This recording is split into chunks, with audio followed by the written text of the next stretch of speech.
in the Department of Philosophy in the University of Mumbai. I don't want to waste much time because we have already lost some 10 minutes. She is a poet and writer by choice. Apart from that, how she is associated with our Kendra is because of her intense love for Swami Vivekananda, her capacity to absorb his message and then transfer it to the betterment of the society. She conducts various types of workshops and training programs to improve the intellectual, spiritual strength of diverse groups of teachers, students, therapists, doctors, mothers, government officials, etc., associated with several voluntary services. She has participated in an ICCR program on International Yoga Day in 2018 at New York. So on and so forth. Endless are her qualifications, but without wasting any more time, I request a very, very dear sister, Priya. She came and stayed with us for some time when she was doing her PhD, trying to collect materials, I think.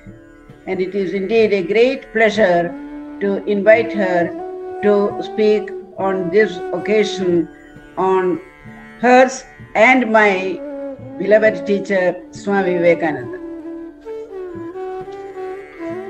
Thank you, Didi. My gratitude to the Lord for this fantastic divine arrangement today to share and learn from each one of you. My gratitude to Vivekananda Vedic Foundation, and a special thank you to Lakshmi Didi for her inspiration. Whenever I get this opportunity to meet her, speak to her, I feel more motivated to not only study Swami Vivekananda's thoughts, but also to understand how the practice of his thoughts is most important. Because whenever I speak to Lakshmi Didi, the focus, the happiness on her face and her inspiring thoughts inspire me so much to explore more. That is, what is that secret to grasp Swamiji's message and how to elevate. So thank you, Didi, for this inspiration. I also wish to extend my deep gratitude to Sudhakarji for his inspiration, for all the efforts in organizing this program. My thanks to everybody at the Vivekananda Vedic Foundation, my brothers and sisters, and all those who have spent some good time, decided to attend this program. My thank you to each one of you. May we be inspired to spread peace and prosperity in India and in the world. The thoughts which I intend to share are obviously where I'm trying to say that my deep gratitude to spiritual masters all over the world and to Swami Vivekananda, who inspired me to be what I am today in many ways. Today is an attempt to explore some dimensions of Swami Vivekananda's thoughts. I'm too small to do this, but in my own way, I will try my best to share some dimensions of Karma Yoga with special reference to the secret of work which Swami Vivekananda has tried to focus. When I studied his thoughts and when I continue to study his thoughts, I have experienced that it is as if he's trying to tell us, give us a direction, that wake up and start doing what is expected out of you. And so I'm going to share my thoughts in simple questions which came to my mind, and I'm going to reflect those questions, and on a common sense ground, when we look at these questions do come to us. We have some answers to it. But when you look at Swami Vivekananda's approach, philosophically, this approach is very interesting, very different, and it is also inspiring because it gives us a very different perspective. And I want to share this unique perspective, and perhaps I also want to connect it to my life experiences through some examples. So I will be focusing on 5 questions, and this is just a minute dimension which I am discussing, because his thoughts are so rich, and the depth of the thought and the scope of the thought also is very, very deep. But nevertheless, in this limited time, I wish to share some dimensions of his thoughts with special reference to its relevance in the present, in the modern age. What can we learn? In what way can we extend a very different approach towards work? And how can we make our country prosperous? How can we make this world more meaningful in our own ways? And so this is just an attempt. If I succeed, the credit goes to Swami Vivekananda's thoughts, and if I fail, it is surely because of my inability to do justice to the thoughts which I try to study. So with this, I also want to say that I would also love to take questions after I complete with my 5 questions and the answers to it. And I'll be very, very grateful to receive any suggestions you have when we move ahead with the relevance of this thought for a better India. So the first question, when we try to focus on helping, whenever we ask this question, what does helping others imply? We have very often come across statements such as, I helped so and so, I helped so and so, I gave food to so and so. Swamiji, in a very meaningful way, has tried to analyze the dimensions of this help. So he looks at help from the angle of physical help, he looks at it from the intellectual help perspective, and he also focuses on the spiritual dimension. And he tries to state and orient us by saying that most of us are engaged in extending. In fact, he somewhere also mentions that we do not very readily get ready even to help others, because we think so many times. And he mentions in one place in his lectures that helping others should become so natural that you don't have to even feel like mentioning it to the other. So when we look at his help aspect, he says physical help is certainly good, but he says that it cannot be that which will give permanent satisfaction to that person who receives it. So the miseries cannot be cured by the physical help only. And so he says that even when we look at intellectual help, that also is very, very important when we look at the knowledge realm. But that also has some limitations. And so he tries to focus that the most important aspect of this help is the spiritual. And this spiritual dimension, that is, he says that if you're able to empower somebody with the spiritual focus, then it's a big thing which you're doing. And he also justifies. He says that whenever we try to focus, whenever we try to empower somebody with the spiritual focus, we in fact help him or her to gradually elevate. We try to help that person to become spiritually strong.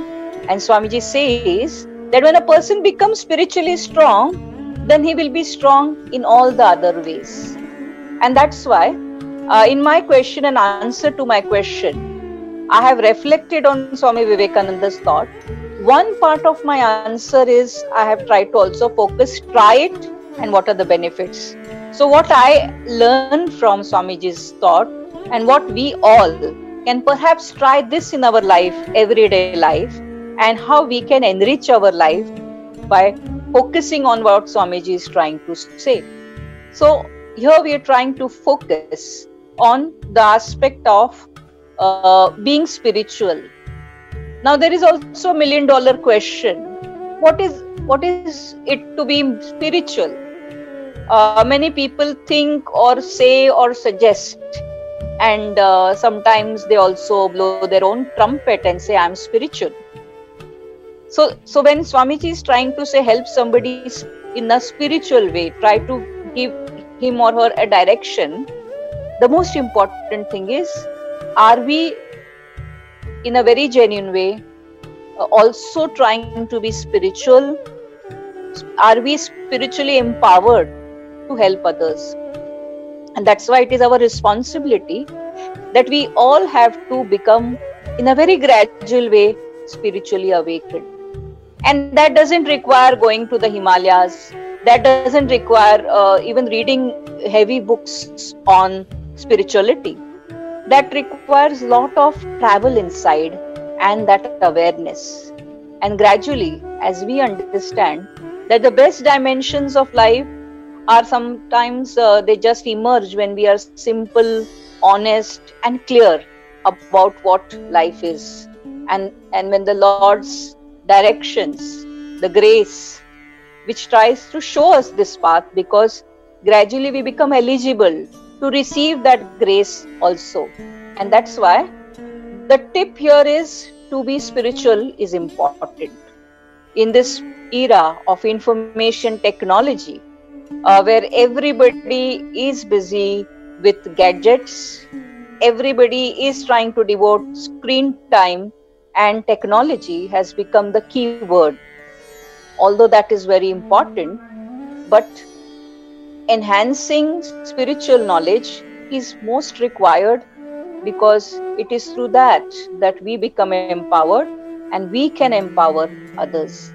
And that's why when I say the tips or try it, what we have to do is, as we get busy traveling all over the world, and there is a lot of tourism happening, we have to every day devote time to travel within. And that is very essential. So we have to find a time, we have to make a logbook, we have to write what this travel within gives us, and in that way, this process of evolving will happen. And that's what is the essence of Swami Vivekananda's thoughts.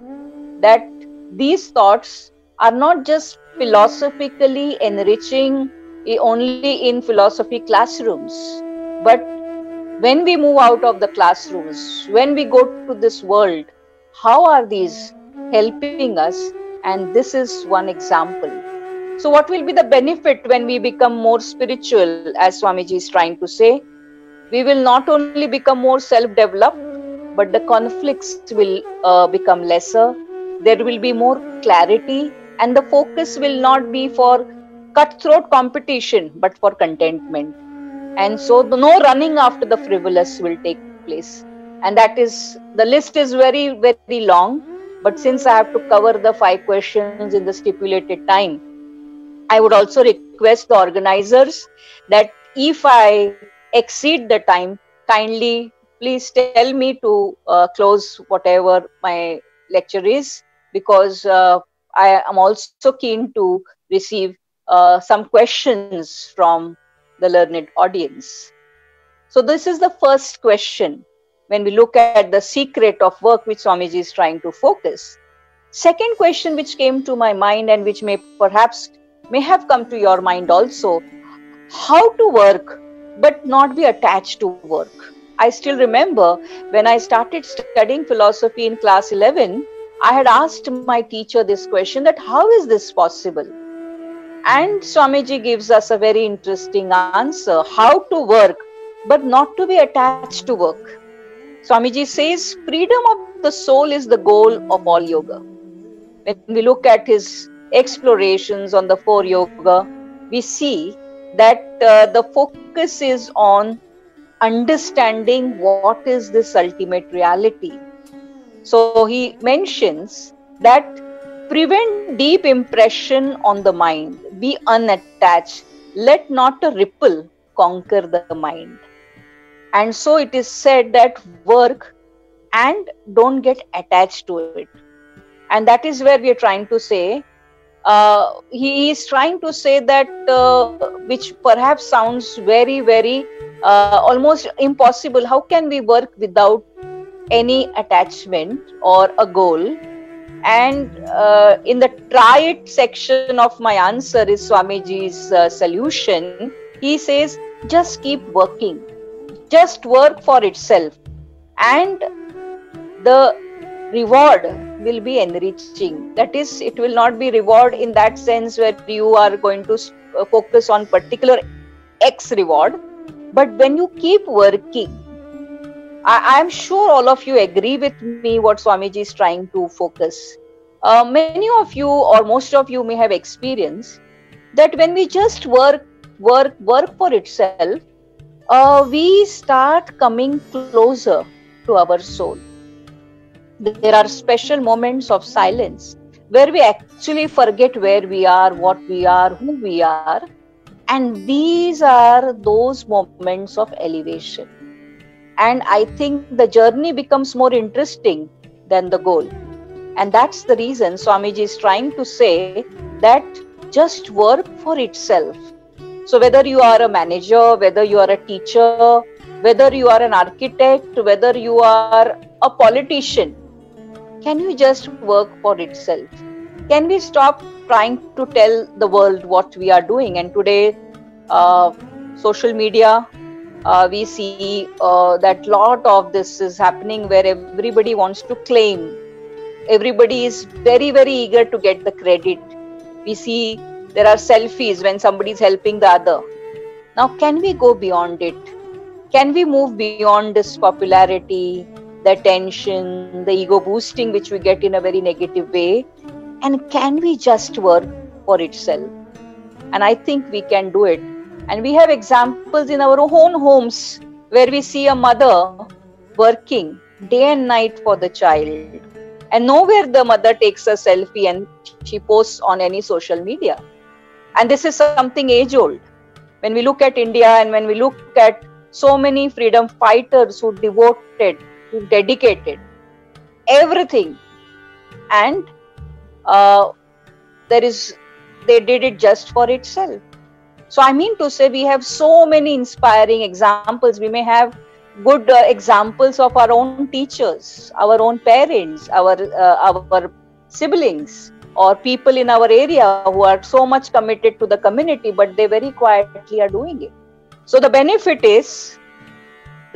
part of my answer is, can we focus on excellence? That's what I feel Swamiji is trying to say, that whenever you just work for itself, you move towards excellence. You try to understand what life is. You try to explore that realm of reality which you perhaps would not have understood if you would have just worked for money, name, fame. It limits our capacities and it doesn't take us very far. So can we also help? First, can we educate ourselves about that? It's not what you get out of it, that whatever the goal is and you start comparing. But if I feel happy, if I feel nice, if I feel that contentment, that I have done something meaningful, I think that is what excellence is. And as I improve and I compete with myself, I think this being selfless is very, very essential. I now move to question number 3. And a very interesting question. How can we work like a master and not as a slave? So, Swamiji is trying to say, work like a master and not a slave. And whenever this question comes, this question also may come that whenever we are in an office, we have a boss. Whenever we are in any particular organization, there is somebody who is going to tell us to do something. Agreed. So you may ask me a question, do you mean to say we have to disrespect what the boss says, or we have to ignore what the person in that authority is trying to tell us? No. It is fine that you have to listen, obey, and Swamiji says in one of his lectures that first learn to obey. And then you may ask, then how can it be possible? How can we be a master and not a slave? Now here the context is very interesting.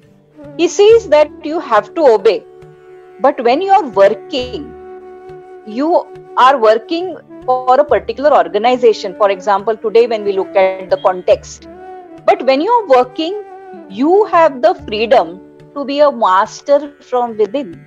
Now the question here is, a slave of what have we become?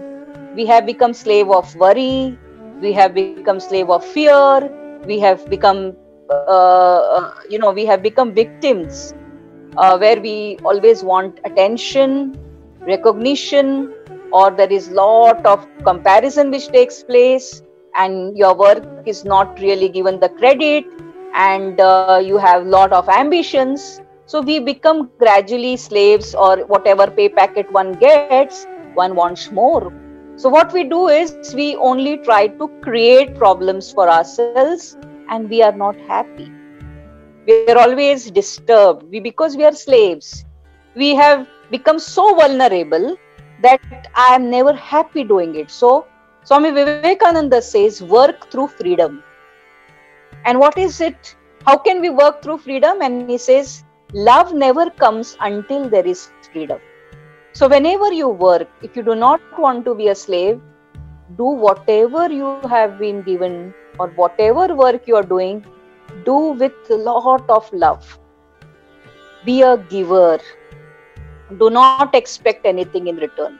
So it may be a very, very small thing, a work which is given to you, but do it with lot of love.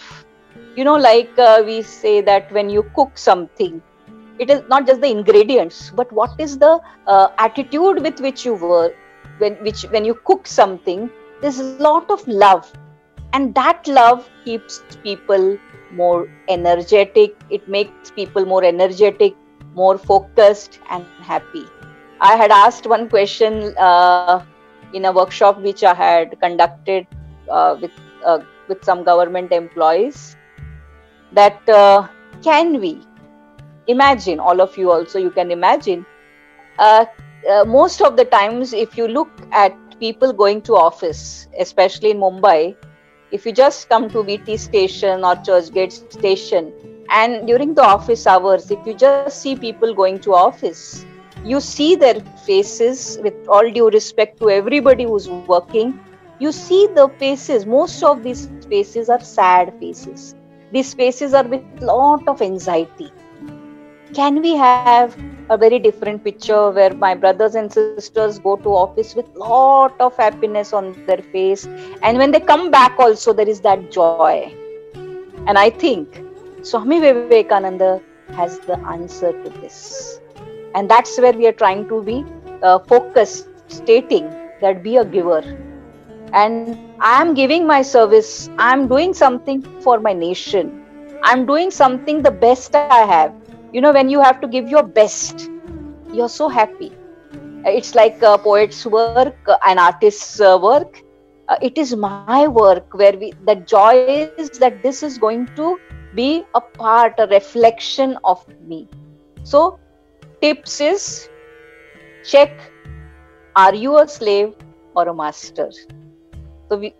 So I just request all my brothers and sisters who are listening to this lecture or sharing of thoughts, whatever you want to say, check whether you are a slave or a master, and do it very objectively. Sit in silence, and if you are a master, continue to be a good master, enjoy that freedom, and nurture that love. If you are a slave, do not get disturbed by it. Talk to yourself. Find out why you are a slave, in what way those dimensions can be eliminated, and how one day you can be a master. And if you are a CEO of a company, principal of a college or a school, on a very good position where you are a leader, I would request you as a leader to encourage everybody to get into that role of leadership, where that master dimension should be focused. And if that is there, I think nothing can be impossible. And that's why please try these tips. Love what you do. So find out first what you like. Sometimes I get these questions at workshops that we are not doing what we like and so we are not happy.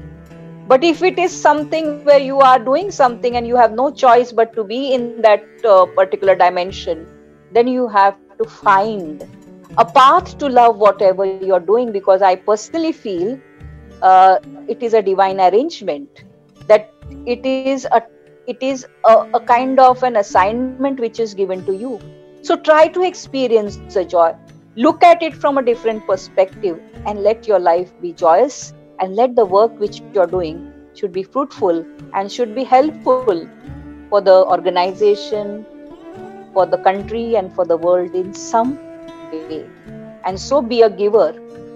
Now the question is, in this try, if you want to be a master, be a giver. The question is, what can I give? I don't have anything to give. I am not so rich. Giving is not always giving money. Giving is some sharing of thought, a good thought, giving somebody some hope, giving somebody that particular perspective towards life, giving the best you have in the intangible realm. And also remember that whenever you want to be a giver, remember that whatever we have become today, wherever we may be, at whatever dimension of thought, many people have contributed in our progress. And there is no mention about it. And that's why Swamiji says that whenever you give somebody anything, do not think that you have done a big thing. The world is not waiting for your help at all. Whenever you work, whenever you do something for the other, be grateful to that person, that person gave you an opportunity to elevate. Otherwise, you would have been more self-centered.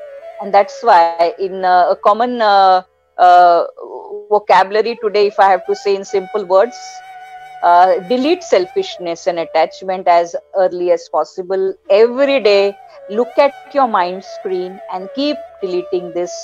Sooner the better, because when we look at the Lord's work, Lord is also without attachment, as Swami Vivekananda says, that there is no claim by the Lord.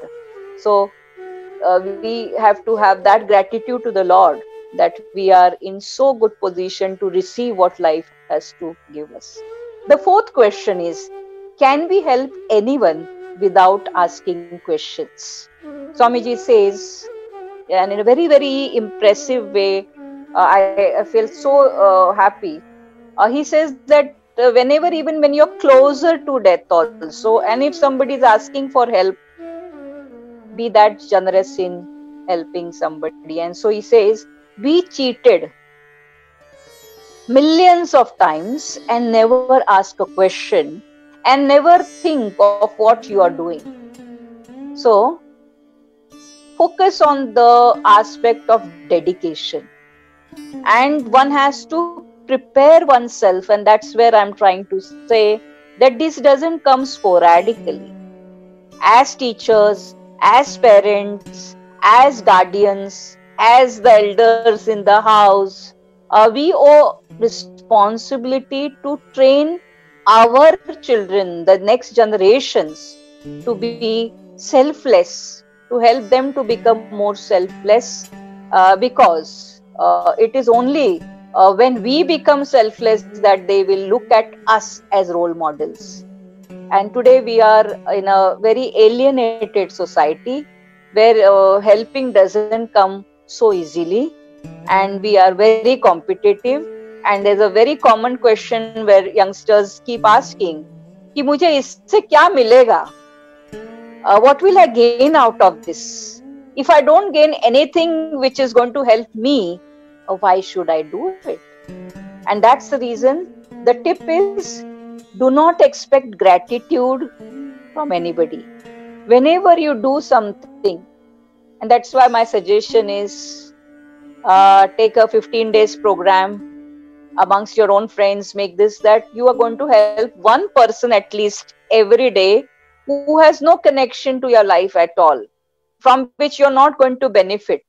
And that person also, assume, is not going to say a thank you also. You know, there are some people who say, "Maine itna kuch kiya, I helped this person, but he never even said thank you." That means your work is expecting something from the other, and it is not pure. So let us get ready to just do without even expecting a thank you. And so try this. Do not expect any gratitude, but chalk out your program and do something which is so doable, which you can give to the other. And I did this experiment with myself, where I decided a few years back that I will help somebody every day. And let me see that whatever I'm reading, whatever I'm trying to focus, whether it is really meaningful, you know, for myself, whether I have understood it. And let me tell you, when I started on the first day, I did it as a 10 days project. And I said, anybody I see on the road and needs help, I will be the first person. That person I will go to that person and ask for help. And let me be very honest, on the first day when I was just walking and going to my office, I was literally trying to see, does anybody need my help? And I saw everybody busy. But then I was able to locate that yes, some people I saw were confused. And I just went and asked, can I help you? Do you need something? And believe me that for 10 days, I got this experience, which was a very, very different experience, as if I was helped by them. You can also understand that there are people who cheat, there are people who may take undue advantage of it. But I think the divine energy, you know, when you are on that path of reaching out, that divine energy also gives you that direction. And in 10 days, when I did this, I was able to learn so much that I can speak, for 1 hour at least on that experience. And then I shared this experience with my students that why don't you do this and see. So I just want to say that if there are teachers here, try to do some kind of live projects like this. And if you're a teacher and trying to give a project like this, first start doing it yourself, because the joy in knowing it and then sharing is amazing. So the tip is, as I said, do not expect gratitude, and please try this. Be grateful to that person who gave you this opportunity to be whatever you are. So make a list of people who have been giving you so much. Make a list, and also please go and tell them thank you. They are not waiting for your thank you in any way, but by saying thank you in a very different way. How can you say that thank you? How can we be grateful to everybody? Even nature, for that matter, is what is our dimension. And the last question, what is essential to spread Swami Vivekananda's secret of work everywhere, and why? Is it because I studied Swami Vivekananda, I liked Swami Vivekananda's thoughts, and that's why I'm saying it? No. When I studied Swami Vivekananda's thoughts with, I think, all Indian thinkers and all world thinkers also, each thinker has something fantastic to give to the next generations and for the development of the world. When I studied Swami Vivekananda's thoughts, especially when I did my postdoc research, when I analyzed his more than 200 letters, I could experience Swamiji trying to give a direction to India Swamiji trying to give a direction to the world, and I think it is high time that we wake up. We should not just indulge ourselves in lot of heavy academic discussions only.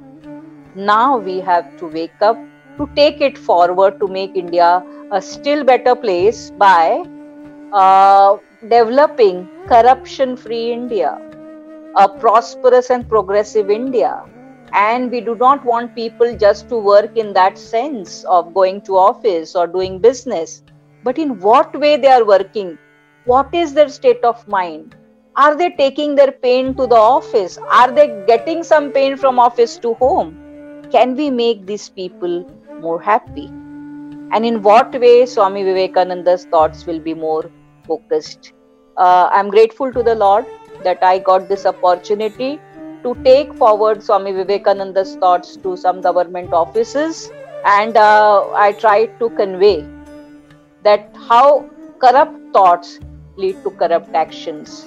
And I tried to speak to 500 employees, trying to convey to them that if each soul is potentially divine, then the time is to wake up, the time is to look within, the time is to go beyond money, power and everything, and time is to recognize the best we have so that our mother India can benefit. And that's why the focus which is expected here is that what we can do, the tip is to be dedicated. Ask oneself, are we really dedicated?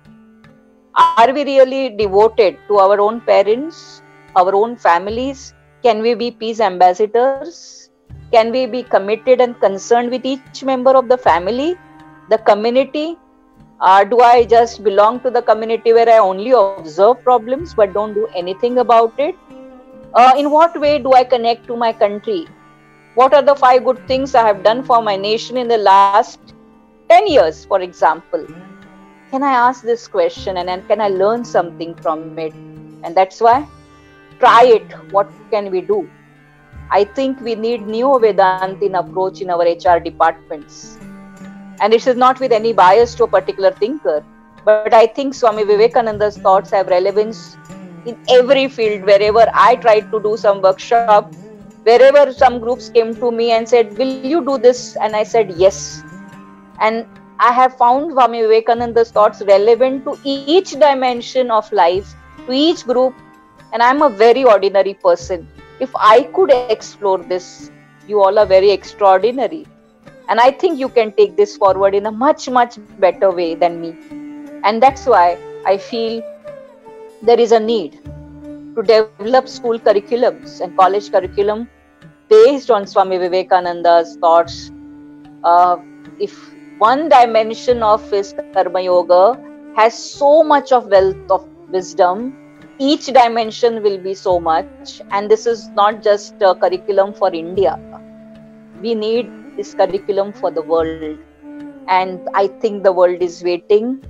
And the inner world, we have all to get together, explore in what way we could also reach the world organizations and our own national organizations, whether it is science, technology, wherever.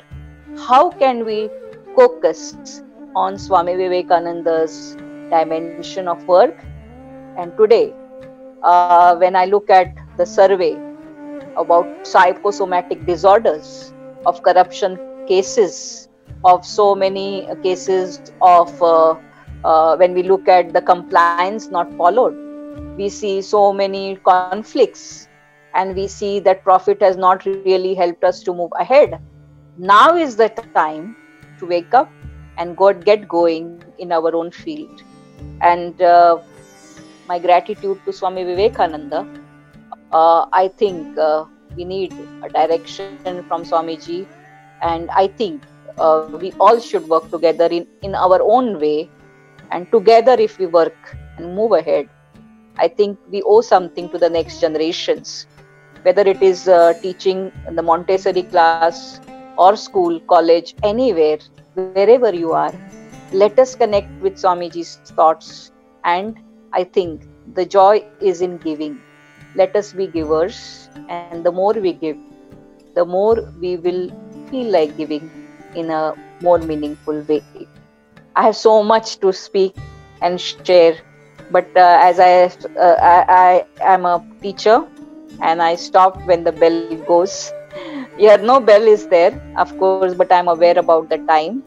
And if I have exceeded my time limit, I apologize for that. But I would be very eager to receive your questions or whatever you want to say, and I'll try to respond. So may God bless each one of us, and may peace prevail everywhere. Thank you very much. Thank you so much for Thank you. giving Thank you. such a wonderful explanation to Karma. Yeah. Thank you so much, Didi. Only somebody who has been talk like that. Really wonderful. I told you now to get in touch with our Prime Minister. Did you do that? I am still thinking because I don't know whether I still have that in me to reach him. No, you sent a letter only. Whatever little we can contribute, we can. Okay, definitely. Definitely. No, because it comes through your experiences, you know. Very few people really, they all talk philosophy and religion and theory, but to put it into simple day-to-day functions, because you said 10 days you tried to help people, it is a very wonderful experiment to charge these students and youth with. Yes. Congratulations, congratulations, congratulations. Swamiji bless you. Huh? Thank you so much. Thank you so much. And all the credit for this lecture goes to Swami Vivekananda. That goes without saying. And to Lakshmi Didi for that inspiration which she always she keeps inspiring. So thank you, and I think I'm very fortunate to receive this inspiration. So if there are any questions, please feel free. Probably one thing which I would like to ask you, when you were doing that experiment, what was the source of your inspiration? Of course, Swamiji is there. Whenever there is a conflict, the mind and the heart, they always differ with each other. Even while... And how did you overcome that aspect of it? Very interesting question.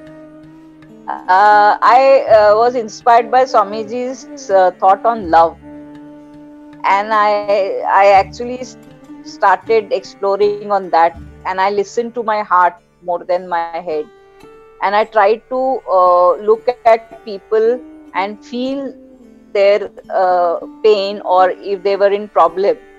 So before they could even tell me, when I reached some people, I was able to actually make that problem more specific to help the person come out of it. So it was love first, and then the heart first, and then the head. And it was a very fantastic experience. And whenever conflicts come, as they come in each one's life, I think Swamiji's dimension on love always shows the path where we become more humble, where we try to go beyond the ego. So the dimension of love, I think, is very powerful, and it inspires me. Any other questions? Which, if any of the participants have got any question, you can unmute yourself and then ask the question.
Mm-hmm.